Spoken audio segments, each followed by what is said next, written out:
3월 31일 수요일 매일 성경 아침 묵상입니다. 오늘의 본문은 누가복음 23장 1절에서 12절 말씀입니다.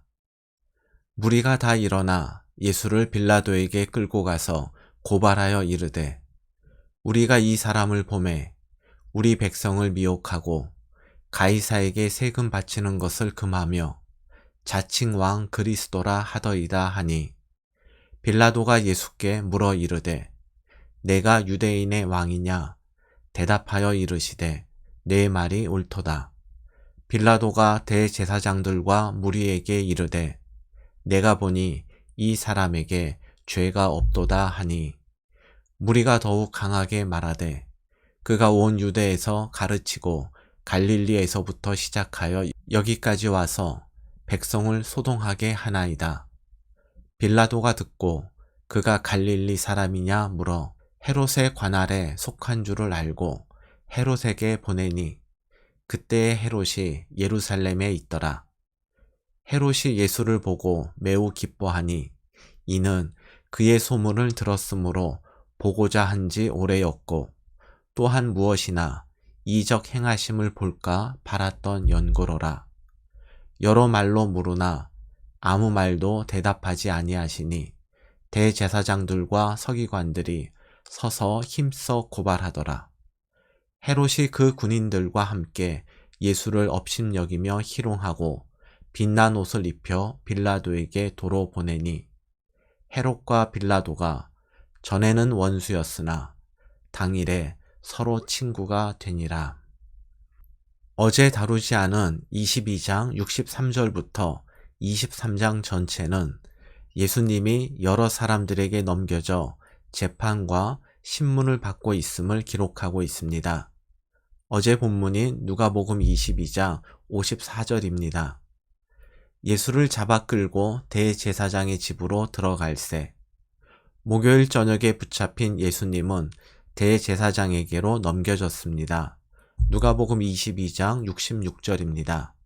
날이 새매 백성의 장로들 곧 대제사장들과 서기관들이 모여서 예수를 그 공회로 끌어들여 이후에 예수님은 산헤드린 공의회에 넘겨져서 신문을 받으셨습니다. 오늘의 본문 1절입니다. 무리가 다 일어나 예수를 빌라도에게 끌고 가서 산헤드린 공의회에서 신문을 받으신 예수님은 또다시 총독 빌라도에게 넘겨졌습니다. 6절과 7절 말씀입니다. 빌라도가 듣고 그가 갈릴리 사람이냐 물어 헤롯의 관할에 속한 줄을 알고 헤롯에게 보내니 그때에 헤롯이 예루살렘에 있더라. 그리고 예수님은 갈릴리 지역을 다스리는 분봉왕 헤롯에게 넘겨졌습니다. 11절을 보면 헤롯은 예수님을 다시 빌라도에게 넘겨주었고 내일 본문인 25절을 보면 빌라도는 예수님을 십자가에 넘겨주었습니다.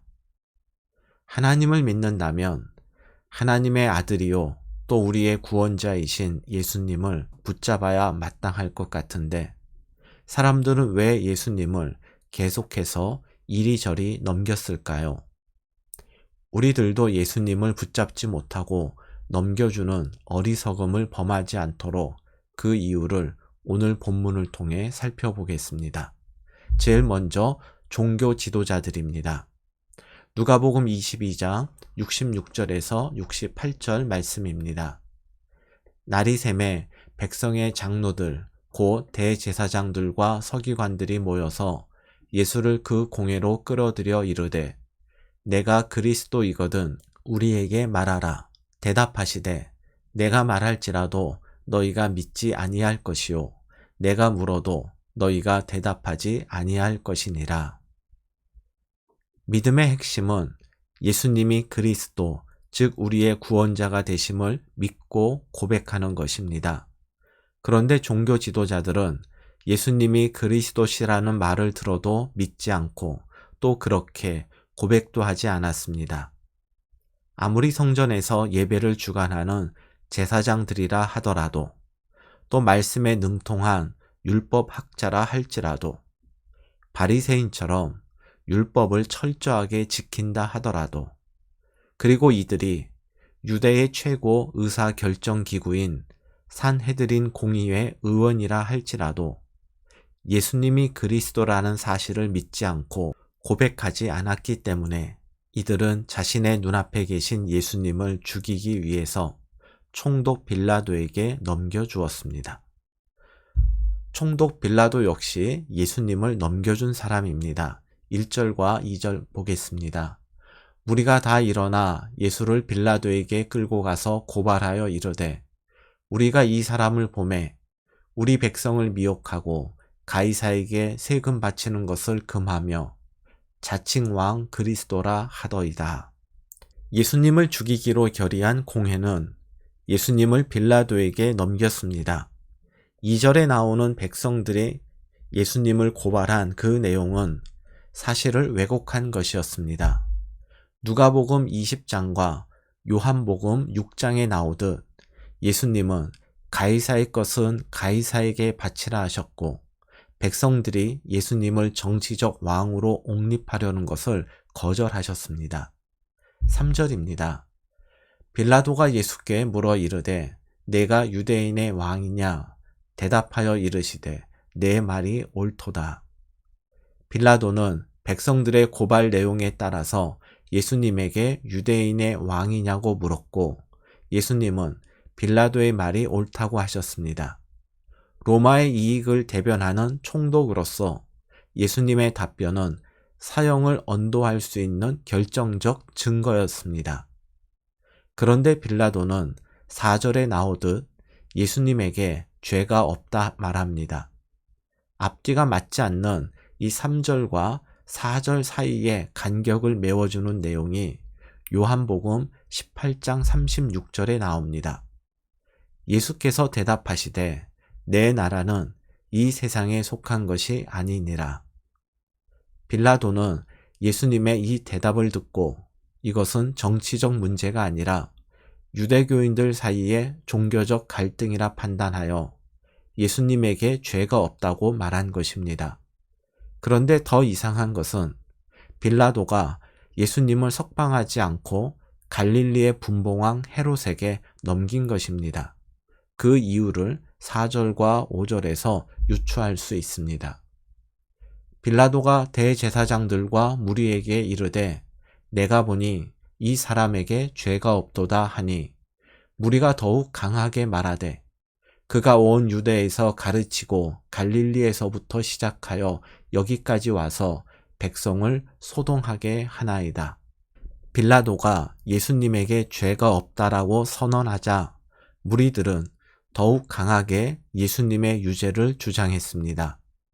식민지 백성들의 소요는 총독의 경력에 심각한 결격 사유가 되었기 때문에 빌라도는 예수님을 죽이려는 백성들의 주장을 무시할 수 없었고 그래서 예수님을 석방하는 대신 헤롯에게 넘긴 것입니다.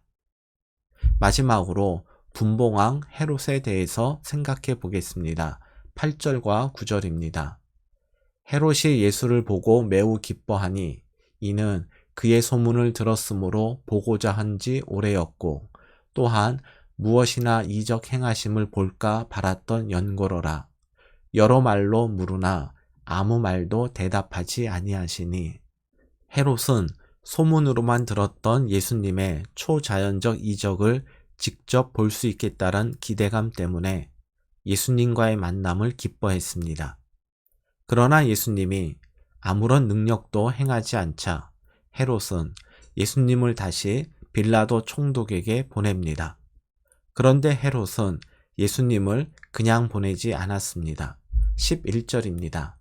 헤롯이 그 군인들과 함께 예수를 업심여기며 희롱하고 빛난 옷을 입혀 빌라도에게 도로 보내니 헤롯은 예수님을 업심여기며 희롱하기 위해 예수님에게 빛난 옷을 입혔는데 이것이 왜 희롱이 될까요? 헤롯이 예수님에게 입힌 빛난 옷은 로마 귀족이나 유대 왕이 행사 때 입는 화려한 망토를 말합니다. 죄인으로 붙잡혀서 사람들에게 이리저리 끌려다니는 예수님의 초라한 몰골에 덧입혀진 화려한 망토는 예수님을 비웃음의 대상으로 전락시킬 만큼 더 초라하게 만들었을 것입니다. 헤롯은 예수님을 죽일 만한 죄목을 찾았다면 사형을 언도했을 것인데, 그러나 예수님을 다시 빌라도 총독에게 돌려보낸 것을 볼 때 헤롯도 예수님에게 죄가 없음을 알았습니다. 그런데 헤롯은 왜 무죄를 선언하지 않고 예수님을 업심여기며 희롱하고 빌라도에게 보냈을까요? 헤롯은 예수님에게서 이적을 보기 원했고 이를 통해 즐거움을 얻고 싶었습니다. 그러나 자신이 보고 싶은 것을 보지 못하고 얻고 싶은 것을 얻지 못하자 그는 예수님을 조롱하며 빌라도에게 넘겼고 결국 예수님은 십자가에 넘겨지게 되었습니다. 어떤 사람이 예수님을 붙잡지 못하고 세상에 넘겨줄까요? 종교 지도자들처럼 주님을 향한 신앙 고백이 없이 신앙생활 하는 사람들입니다. 총독 빌라도처럼 진리보다는 개인적 이익과 안위를 위해 신앙생활 하는 사람입니다. 헤롯처럼 예수님을 도구 삼아서 자기가 원하는 것을 얻기 위해 신앙생활 하는 사람입니다. 여러분은 예수님을 주인으로 모시고 따르는 그리스도인입니까? 아니면 예수님을 통해서 욕심과 욕망을 채우려다가 예수님을 세상에 넘겨주는 종교인입니까?